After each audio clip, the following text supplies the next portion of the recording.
Welcome to A Court of Fairies and Fangirls. I'm Alex. And I'm Sarah.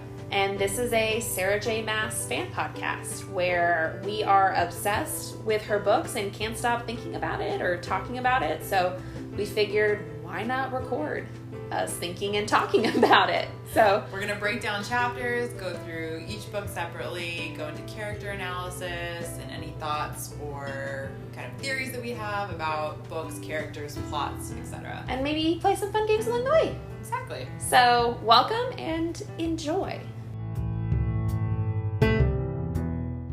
Awesome. I have Dr. Pepper because I don't care about my body today. No, you care about your body. That's why you're drinking Dr. Pepper. You need to refuel yourself. Well, but Dr. Pepper is just sugar. Yeah, sometimes your body needs it. You know what? Thank you, Sarah. I appreciate your love. So, dive into chapter 5? Dive into chapter 5. All right. Let me recap it for us. Chapter 5 is pretty short. Mm-hmm. So, chapter 5. I put Feyre and the Fairy, which I just think is funny to say. Feyre and the Fairy. So, Feyre and the Fairy travel to Prythian. Feyre recalls some details on its geography and its rulers, the High Lords. Her inner dialogue runs wild until the fairy uses magic to put her to sleep and stop annoying him with questions. And then they arrive at their destination. So let's talk about chapter 5. Yes. What did you think? So I liked the initial kind of comparison of lightness and dark. So it starts, so it says darkness beckon beyond, but a white mare was patiently waiting. So I never noticed that before, but just how we talked about how she was in such a dark place. It was like winter in her heart, and I just see the darkness, but then it's like, oh, they just contrast it so nicely. And maybe it's her painting brain that's like thinking dark and light. Colors, yeah. But it's just like, is that symbolic of like, this was the darkness, now we're going into the light? Like, is Prythian going to be this wonderful place for her and everything turns around for her? So I just like how that chapter started. It also makes me think in classic like fairy tale tropes, like the knight on a white horse kind of thing. Or just playing into that, I think, a little bit, which is making us... And then also in that same sentence, something that caught my eye was that the horse lowered her head as if in respect of all things as the beast lumbered up to her. So it's like you can tell this animal respects this beast to like bow to it a little bit. So this was also already telling me this animal trusts the beast, this fairy, which I feel like animals are extremely sensitive, especially horses, to like who a person is and their like energy. Yeah. So it's like you have this white knight, you have this horse clearly respecting it, and then also, this is what I thought about, he brought a horse in the first place. Yeah, so he had to have planned all along to take her with him. Yeah. Like, I think that was, I think we mentioned it last week, but I think that was his intention all along, because why would he have brought a horse otherwise? Yeah, clearly very evident that he planned to bring her with him and not kill her. So much happening in just like 3 paragraphs. I know. So what else on this one? She has a lot. Okay, so something I noticed in this one is, right, it's a lot of inner dialogue. Yes. And right off the bat, she still does not care about murdering this fairy. No, not at all. Not at all. Makes it very clear. She reaffirms, like, even if I had known, like, I would have done the same thing. It still makes sense. I know I'm being punished for it. Yep. But there's no... like apology. No remorse. She's like, no, we're good. I also, the inner dialogue, very much so. And I had the thought, because she's talking about, that she's going to be living with this wolf, and she's like, what if it's like a whole pack of wolves, basically? And I'm just in my head, I'm like, what would it be like to be a human amongst wolves? It's like Mowgli the bear cub. Yeah, I was just thinking, I was like, there's been a lot of like adventure stories written about that. Yeah, and it's like, I just can't imagine. It's like, clearly the wolf can communicate with her, so it's not that she wouldn't be able to speak with anybody, but to not be around humans. I mean, I know there's probably fairies wherever they're going, but just to never see like a human, just to only be around animals. Yeah. It'd be such a weird thing to think that I'm going into, because she doesn't really know anything at this point. None of us know what fairies are supposed to look like. We brought this up last week. Yeah. Who has any idea? Could be Tinkerbell. Yeah. Could be a wolf. Like, that's just, like, it could be literally anything. Like, she has no idea what she's in store for. Mm-hmm. All she's seen is this wolf beast. Yeah. Also, I've noticed I keep calling it the beast, but that's because my brain was like, Beauty and the Beast. Yeah. I mean the wolf fairy, if I say that by accident. But they do a lot also, or Farah talks a lot of, gives us, like, the good background knowledge that we need. Mm-hmm. So this idea of the fairies and the humans were at war for a very long time, and that ended with a wall being built in between the, like, northern portion and this smaller southern portion, and everyone's living in their respective areas. Mm-hmm. And then she mentions that the northern portion, aka Prythian, which is the fairy land, is ruled by 7 high lords, beings of such unyielding power that legend claimed they could level buildings. So you know that this land is broken up into 7 parts. We have high lords, and humans are chilling on the other side of this wall, just hoping the fairies keep their end of the bargain. So we get a little bit of background into how the treaty came to be. Right, and that treaty, basically, that humans can no longer be slaves to fairies. Yeah, and everyone's in their respective places. Yeah. It's like, you do you, I do me. Right, and she seems to be very worried about, what her living situation is going to be, how she's going to be treated. If she's I would be too. I would be too. But it's like, she knows the treaty, she can't be a slave, but it's like, what can you go that's like one step just above slave so that you're not a slave kind of thing. So I think that's what she's worried about. Obviously, we would be in that situation. Yeah. Worried as well. It's like, you can torture someone if they're not your slave. Right. But then there's this interesting thing of fairies not being able to lie. Mm-hmm. And so I think that's why Farah starts asking him questions, trying to get those answers, because she knows if he says an answer, I know it's true. Right.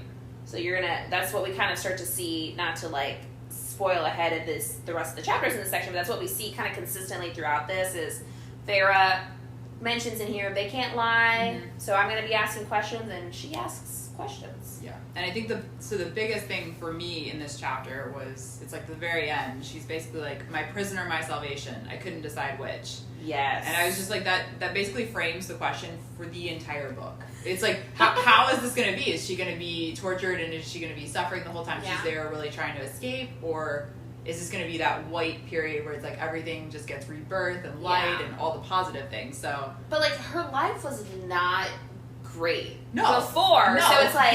So it's like that to me makes me think, how bad did she feel in that last place that potentially a kidnapping is better off? That's true, yeah. Is kidnapping the salvation? Like low-level kidnapping is better than what she had before. Because that's what she's doing. She's like, when she says, is this going to be my salvation? It's like, is this going to be the lightest level of kidnapping, which is way better than what I had before? Right. Or so it's just, it's a funny perspective on her home life from before. But she does also, like, in the same vein, talk about her family again, and how she's, like, concerned about it, and, like, trying to figure out, like, what would so and so be doing, what would, like, she's still very much, like, concerned about her family because of that promise to her mother, and just her being a decent person. So she's just very worried about her family still. Yes. And then she's harassing the fairy for questions, which honestly she asked like 2. I think he overreacted ever so slightly. I mean, his friend was just killed.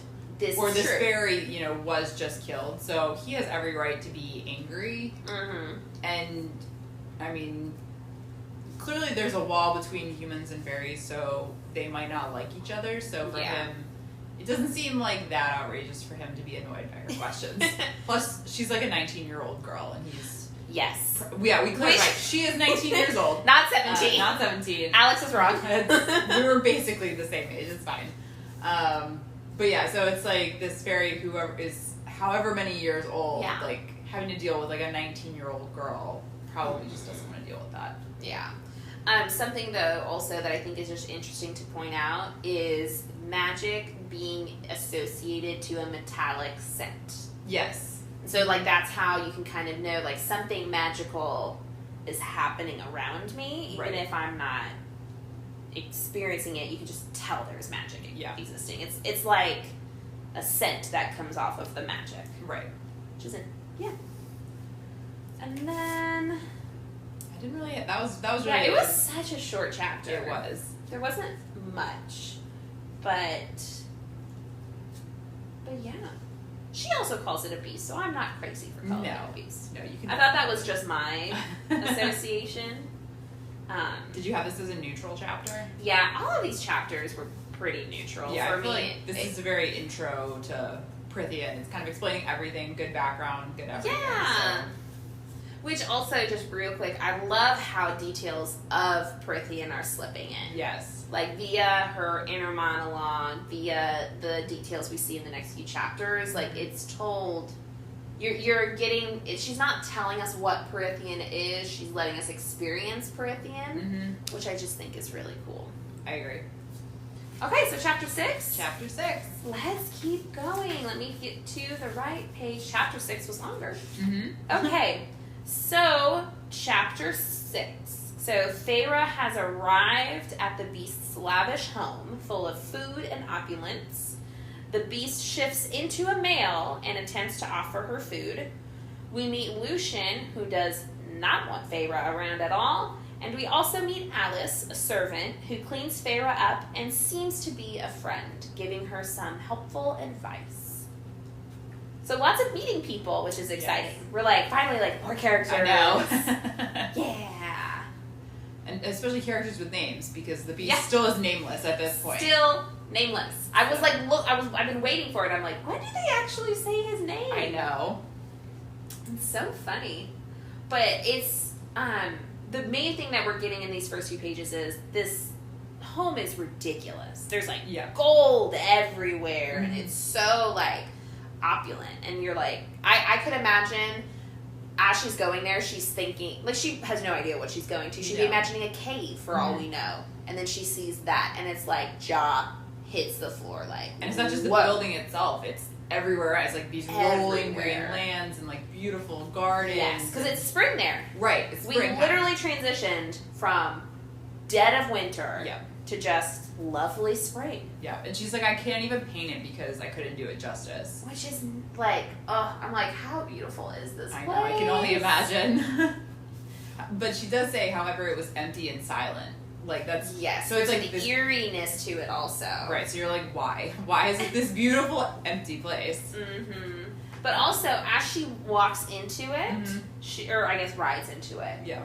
She noted somewhere that she was still smelling metal, that metallic tang. Mm-hmm. So we know there's still some magic happening in the background. Is the magic just keeping the grounds up or what? We don't know, but like magic is full and like happening in this place. And obviously we know that magic, like the Fae magic, is clearly strong enough to create a season. Yeah. In the middle of not a season. Like, well, that's the only way. So it's like, is it just the upkeep of it being spring? Right.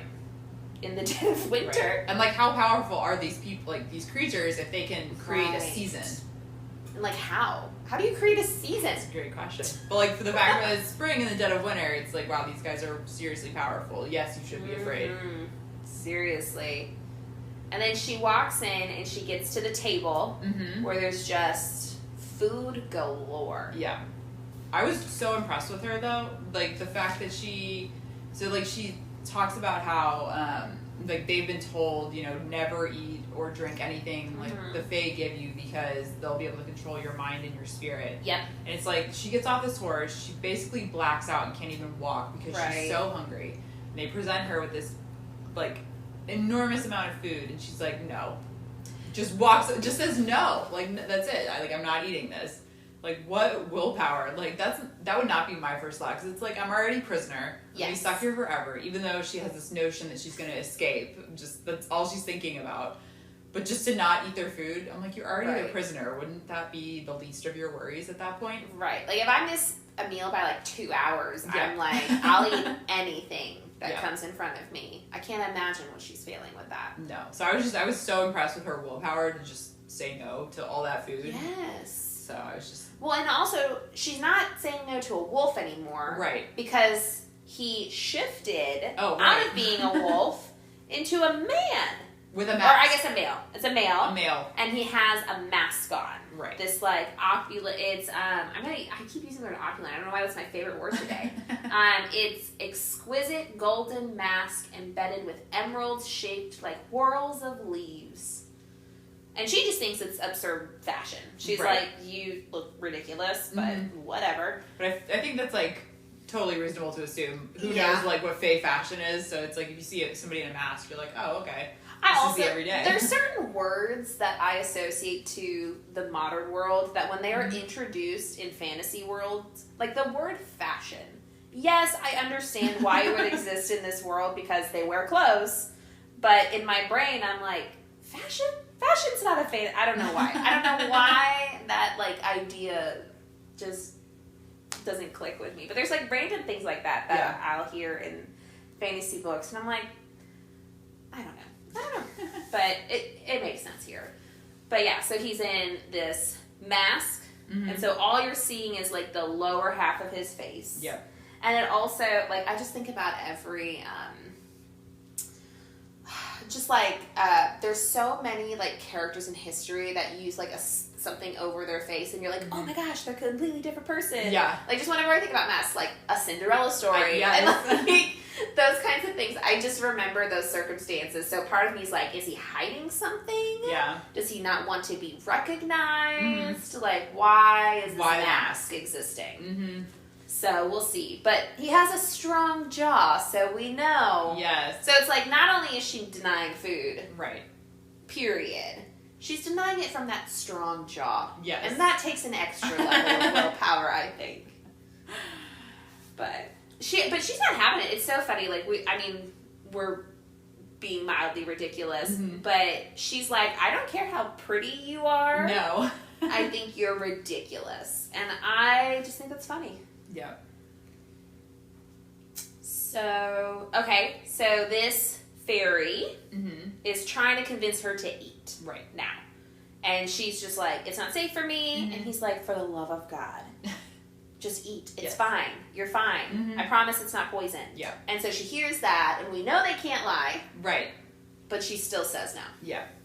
And then she's just like worried about her family and being torn apart, and just it just blows my mind that that's what she's thinking about still. Even in the midst of this, she's like, they only have so many days worth of like jerky left, and what will they do without me? My father's gonna have to go out and beg. And again, she's too good of a person. Too good. It's like you're trapped here for the rest of your life, like, and you're worried about them. I know, worried about them. You could lose your mind and spirit to the fairies because you eat their food, and this is what you're worried about, your poor family. Like, sweet, but also be a little self-centered at this point. But actually, yeah. And then a cranky ginger walks in. So we meet Lucian. Yes. And Lucian is not friendly. No, he's got attitude towards her. Again, his friend is dead. Justifiably so, yes. So I totally get it. So in any normal situation, you'd be like, I'm not cool with you. Yeah. But the mask thing, like, he's wearing one too, so then it's like, why are they both wearing masks? Like, it kind of... That's true. And his is like a fox-shaped mask, so it's which like... Which goes well with his hair. It does. So she's, like, more convinced it's possibly fashionable, and she notices, like, his metal eye, and she's like, well, maybe, like, the one guy that rescued me or stole me away, basically, like, maybe he's doing it because this poor guy has a metal eye, like, so it's, like, just interesting her theories when, you know, we'll learn in the next chapter why they have to wear masks. But, and then Lucian also has this giant scar on his face, too. And so you're like, how did you get that scar? How did you get that fake eye?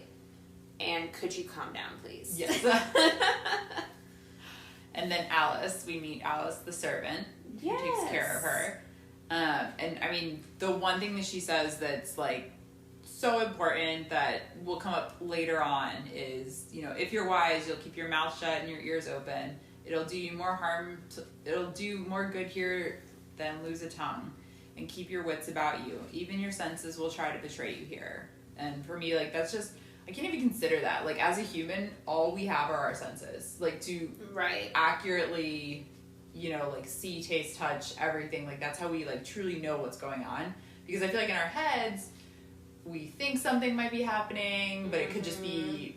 like imagination type stuff, but when we actually see something, when we actually hear something, to us, that's how we know it's real. And so to be told, you can't trust anything. Nothing you see, nothing you hear, none of your senses. It's like, well, how do you do anything? How do you trust anything? How do you believe anything? You don't. I feel like I'd be freaking out. Yes. If somebody told me that, I'd be freaking out. You're like, what am I supposed to do? Exactly. It's like, I feel like I just want to go blindfolded around this whole place so I don't have to, like, try to believe anything I see. I also just think Alice as a whole, which also, real quick, Alice is also wearing a mask. Right. And so she's just like, they make their servants wear them too. But Alice just reminds me, again, relating this to Beauty and the Beast, she seems like a very, like, Mrs. Potts very much so. Of just, like, I'm business, but I'm also loving and I'm here to help you, like, however I can. She's like Mother Hen. Like, I feel like very Mother Hen-ish. But, like, very straightforward. Because I believe, when Farrah's begging to have her old clothes back, and she's like, she just leaves and then comes back and she's like, do you want these? Like, they disintegrated basically in the water. Right. Like, she's just like, she's not having it from Farrah, but she's like, this is ridiculous. Let me help you. Yes. And I don't know, like, and then she ends up getting her because Farrah's like, I don't want to wear a dress. Anything but a dress, please. And that was why she wanted her original clothes. And then she ends up getting her a tunic. So it's like, she's not just trying to be mean to her. She's like, okay, this is what you want, this is what you need. I think it's silly, but let me find it for you. So, like, we can tell she's a friend. Yes. It was potential. Potential. Friendly. Yeah. She cares enough that she's going to respect her when she's like, basically, I don't wear dresses. But she respects her master more, the person that runs the household, because she's, Farrah's like asking her all these questions, trying to get information, but Alice is like, no, basically not. Like, just gives her these very vague answers. So, it's like she's friendly, but she's super respectful of her master. Which makes sense. Makes sense, yeah. Very much so, especially because she doesn't know Farrah at all. It's like this newbie. Like, you're obviously not going to dump all your secrets to this person. Right. And then Alice also gives her just that bit of advice of how Lucian could do with someone snapping at him if you've got the courage. I love that so much. It's like a mom being like, my boy needs a good whooping. Like, give it to him at the appropriate time. So it's just like, I'm just waiting now. I'm like, Farrah's feisty enough that she would snap back. So I'm just like excited for when she's going to. Exactly. Because clearly Lucian's feisty enough himself. We've seen this already. So it's like, how are these two gonna play? And the beast creature, the fairy, has told her that she's safe, she's not a prisoner, no one's gonna hurt her. So in theory, there's no, like, repercussions. Right. Other than just, like, more unfriendly interactions. So hopefully that emboldens her a little bit to actually converse with them soon, which I think she does more in the next chapter finally. But just, like, continuing on, it's just, it'll be interesting to see how she plays with Lucian, I think is what And I'm also just curious, I'm like, is this the new love interest? Just because of just the way that Alice says it just makes me question, because, you know, Lucian's very spiteful towards her, so I'm like, is this going to be the full transformation? This is where it slips in. Yeah, so I'm kind of just, those are my thoughts. I'm curious, is he going to be the secret love story? I saw a funny TikTok where it was like, when your favorite trope is, like, person A annoys person B, and person B acts like they don't like it, but they really kind of do. And I was like, and that's a little bit of what I could see play out with Lucian. I mean, it's very like elementary school, middle school. Right? Like the boy you like teases you, but he does it because he likes you, and you do the same back. So I'm like, is this that situation? To be determined. To be determined. Yes. And then she leaves to go back down the hall. Yeah. And that's how chapter 6 ends. And then we move into chapter 7. Which is also a long chapter. Yes. Okay. So in this chapter, we finally discover the beast's name, which is Tamlin. Finally. Now we can talk about it using his name. Good Lord. Okay, so Farrah shares a meal with him and Lucian and discovers that her family is provided for. They ask her some personal questions and compliment her, quote, clean hair. Alice reassures Farrah of her safety, but she still wants nothing to do with Tamlin plotting her escape.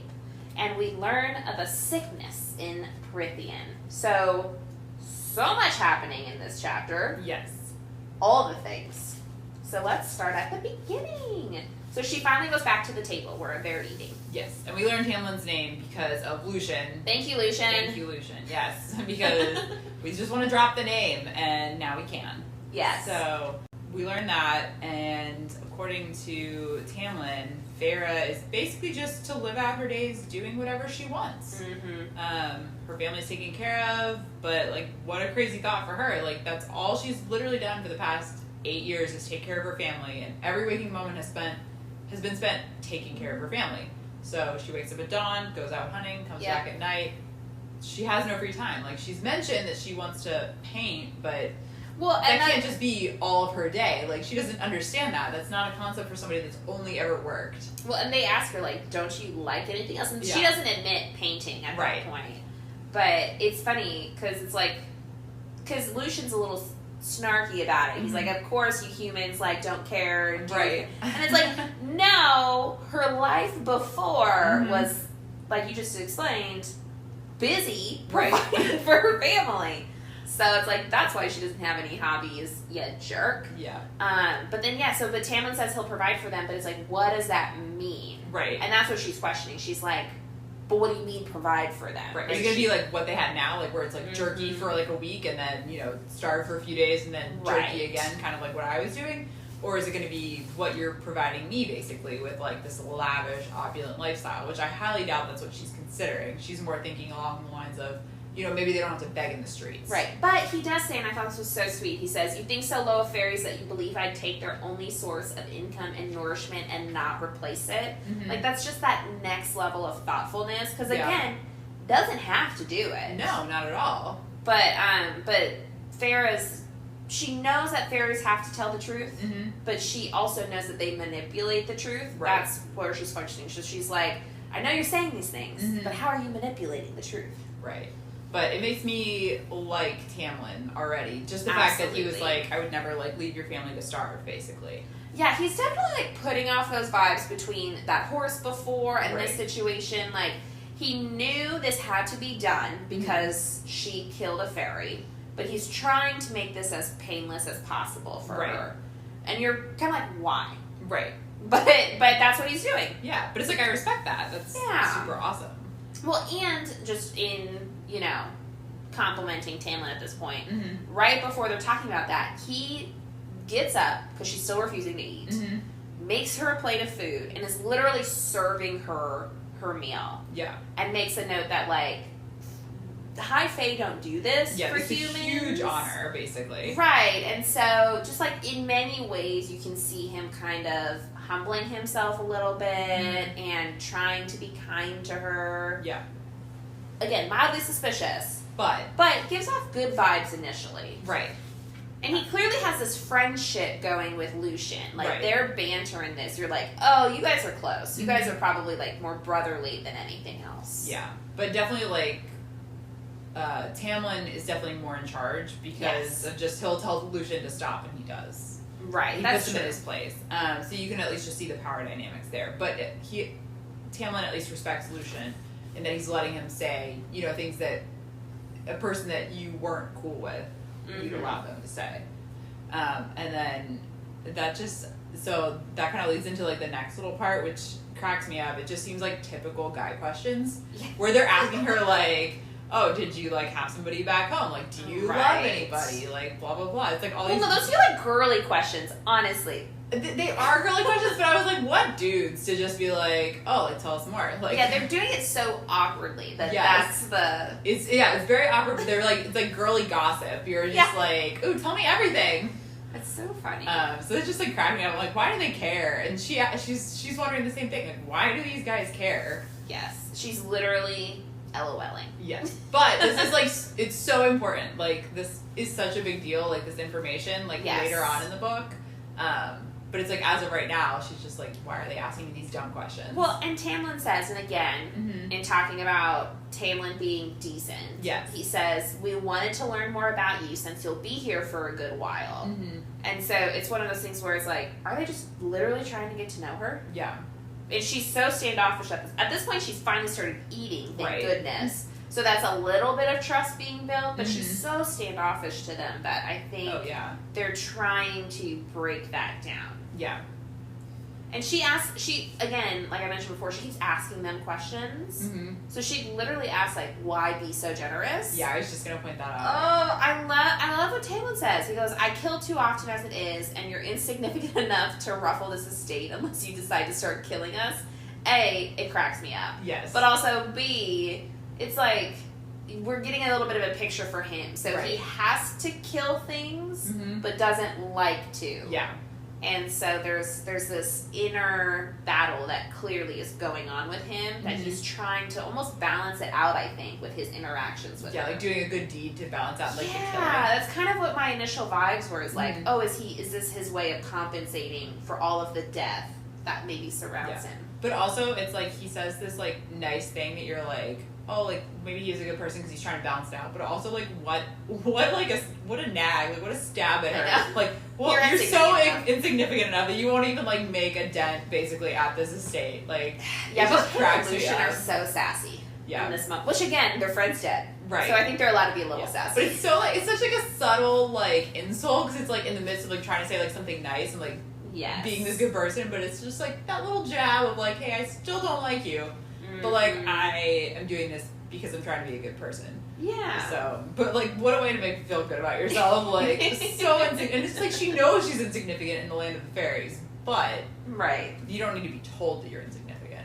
Very true. Yeah. Something though that we did forget to mention that I just remembered with Talon's statement about killing is what he's wearing is like a warrior's outfit. Yeah. So she mentions that. So that's also probably intimidating. It's like both him and Lucian are like dressed for war. Yeah. They're like, we could fight at any moment. So that definitely also is probably adding to her like nervousness. Yeah.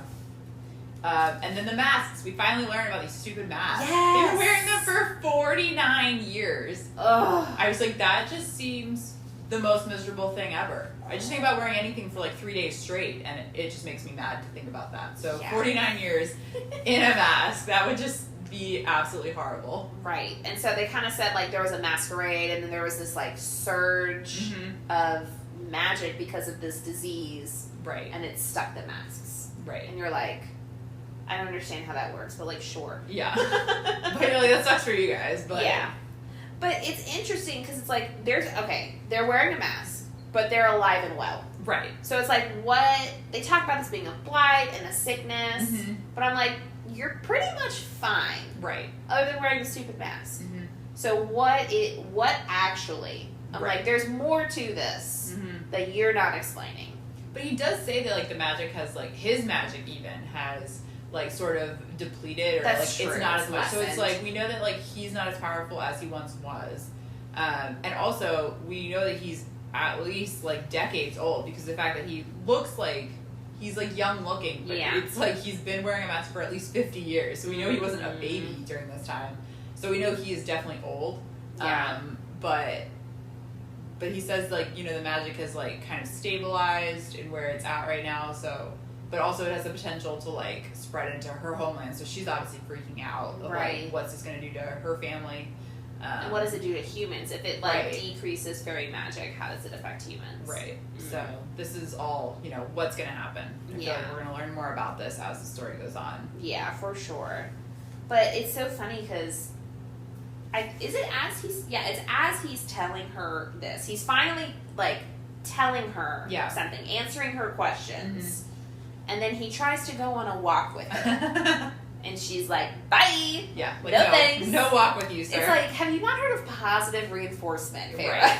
Like, or at least being polite. Like, he was trying to, like, be nice and answer questions for you. The least you could do is just, like, say yes. He invited her on a walk. Know. He's clearly trying. He mentioned this before. Again, she's not significant, whatever. But he's clearly trying to at least get to know her. Yeah. And she's like, absolutely not. Yeah. But there's a line that I thought was really interesting where she said, either live as a beast or live with the mask. Because, so when he transformed into the wolf, he had no mask. Right. And so it's like, his people, we're kind of assuming that they all have that capacity to shift back and forth at this point. And it's like, they could be a beast with no mask, or, like, more, they're in their fairy form. Right. with a mask. And so there's, like, no escape for them. Mm-hmm. Like, you think there would be, but it's like, which evil do you want to pick? Yeah. Which I just think is an interesting way to think through what he's experiencing. Yeah, I agree. Mm-hmm. It's a perspective for him. So. Mm-hmm. Okay, so, yeah, that's pretty much it for chapter 7. So let's dive into chapter 8, our last chapter for today. So this one's pretty short, but again, lots of good things. So we have Farah continues to prep for a possible escape. She has an eerie experience where she thinks someone is watching her as she explores the garden. I said dinner brings more personal questions, and Farah resolves to get Lucian to help her get out of the treaty. Mm-hmm. So let's dive in. So Farah just left Tamlin. Yep. And was like, I'm going to walk by myself. And she goes into the beautiful garden. And so she's sitting there, she's pondering things more, and then she feels like something's watching her. It's a little creepy. Well, especially because she can hear it, but she can't see. Well, she sees this, like, shimmer. Yes. And it's like, what is that? Mm-hmm. And then it, like, disappears. And then she's hearing things. Right. And she feels watched, and she smells that metallic scent in her in the air. So she knows some kind of magic is happening. Yeah. So you're like, is this bad? What's gonna happen? Yeah, it's a weird little micro experience in the garden, but it makes you think, like, what in the world is happening on those grounds? And, like, what's out there? What's out there? We have no idea, because, I mean, she keeps saying multiple times, like, in theory she can leave. Like, Tamlin has told her she can leave. But she's like, if I leave, like, what's gonna get me up there? So we know that there's more creatures than just the fairies that she's experiencing out there, but I have no concept of what those could be. Right. So this is our first sneak peek at those. Sneak peek. And then so we have dinner again, where she gets to chat with Lucian and Tamlin more, and we get to experience some more delightful Lucian banter. Yeah, but I feel like this is a little bit more of an emotional conversation, at least for Tamlin, than Lucian, but. You can really see that they're at least putting forth a little more effort. Absolutely. Like, they keep dropping in little things like the words, like, ridiculous and insignificant, so she's still a little standoffish and cranky. Yeah, and reminded of, like, her place amongst fairies, I feel like. Exactly. But they are, like you said, they're asking the questions. Yeah. Like, do you like to hunt? Like, all of those little things. And then, go ahead. Oh, no, you're fine. I was going to say, her mother gets brought up. Yeah, that's what I was going to lead into from the hunting. Twins. I know. So her mother gets brought up, and she doesn't dive into the fact that her mother's dead initially, but Tamlin picks up very quickly. Yeah. And that she's dead. And part of the reason why is he said, like, I didn't notice, like, an old woman in your home. So you're once again gathering that he's being very perceptive and really paying attention to details about her. Yeah. And once again, you're like, why do you care? Yeah. Well, and like along the same lines, like when he asked if she likes to go hunting, it's like, why would I like to go hunting? And he's like, well, I looked at your dad's hands and they weren't like calloused. And I saw a bow and arrow. And I saw a bow and arrow, but I looked at your hands and it's like, wow, he's really paying attention. So, but why? Why is he paying so much attention to her? Yes. So, it's just interesting, like how into her life he's like already like gleaned, whereas she knows absolutely nothing about him. Yeah, like it is not being returned at all. Right. Well, and then also when they find out about the loss, both of them are very much like, oh wow, we're so sorry. Yeah. So it's almost like they're also experiencing grief in this moment, right, for their friends. So maybe that is like the beginning of a connection point between them, is them understanding like, oh no, she has like grief of her own too. Yeah. And we can almost weirdly like connect over it. Yeah. I don't know. But once they both kind of like express the sorrow for her loss, that's when she resolves, she's like, I'm gonna go talk to Lucian tomorrow. Yeah. So I think this dinner conversation really helped her to understand like, oh, I can go talk to him. I think he's my best bet. I think I can get him on my side. Now she thinks she can get him on his side because he hates her so much and he wants her gone. but still, she at least thinks that she can like talk and reason with him. Right. Which is very bold for a 19-year-old girl with a big old fairy. Oh, yeah. That was like really just like that one convo was kind of like the main point I felt like for this whole chapter. Right. And yeah, that she's gonna talk to Lucian, so it's like, how's that gonna go? That's just my question. Like, what? How is Lucian gonna react? Because he hasn't reacted very positively at dinner, so she's very bold in assuming that he's gonna become her ally. Absolutely. So there's one other thing I was thinking about in terms of her connecting with Lucian, but it happened in the last chapter, and I forgot to mention it because there's so many dinner scenes; they kind of run together. Right.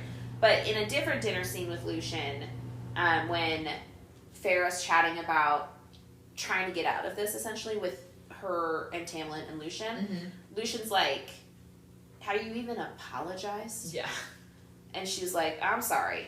And this is the first time you actually hear her express any kind of regret. But is it one of those that's just like, is she actually sorry, or is she just saying, I'm sorry because she's there, and that's kind of... Because to me, it didn't really seem a genuine I'm sorry. It was more like, this is what I'm being asked to say, so I'll say it kind of a thing. Yeah, she definitely, it doesn't say, because it says, I looked Lucian right in the eye and said, I'm sorry. Yeah. And it's like, okay, well, is that because you're, like, being bold, or do you mean it, or what? So, anyway, the Lucian-Farrah connection, I just think it's interesting. That's been an interesting new thread in these last two chapters. Yeah. Of how are they going to interact? How is this going to continue to grow? Alice said she should snap at him. She's now decided she's going to go talk to him and see if he can help her get out. So. Yeah. Fun new character introduction. I know. I feel like the more characters that get introduced, like the more interesting the story will become, and like the more like levels and dynamics like evolve with it. So I'm excited for like where it's going. Absolutely. So these 4 chapters had a lot of like learning, world building activities. Not a whole lot of like moving forward in the plot action, but we learned about Prythian. We learned about Tamlin. Lucian, Alice, her family's taken care of. We've, interacted with them. A lot of inner monologue. A lot of inner monologue. So lots of learning in just like 40 pages. Yeah. But I feel like the next like grouping of chapters that we'll go into will be more eventful and more interaction amongst characters versus more of like her learning things and us learning things. Yeah. I think it's the best part of reading books is how the characters interact with each other. Yeah.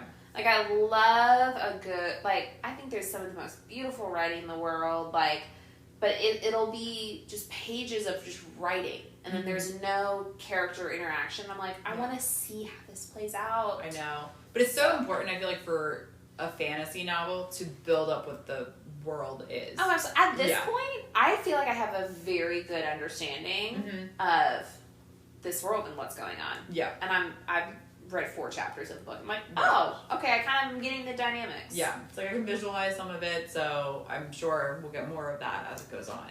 But yes. But I appreciate that, especially for a fantasy book. Absolutely, because there's so many, my dad reads fantasy books all the time, and some of his biggest complaints will be like, I have no idea what's going on. And you'll see that on TikTok too, where people are reading a book and they're like, what is going on? Yeah. And so it is an art to do world building in an effective and enjoyable manner. Right, and not to spend 12 chapters on it. Yes. And so these last 4 chapters were quality world building. Yes. We have an idea of what's to come. We're excited for more. Yes.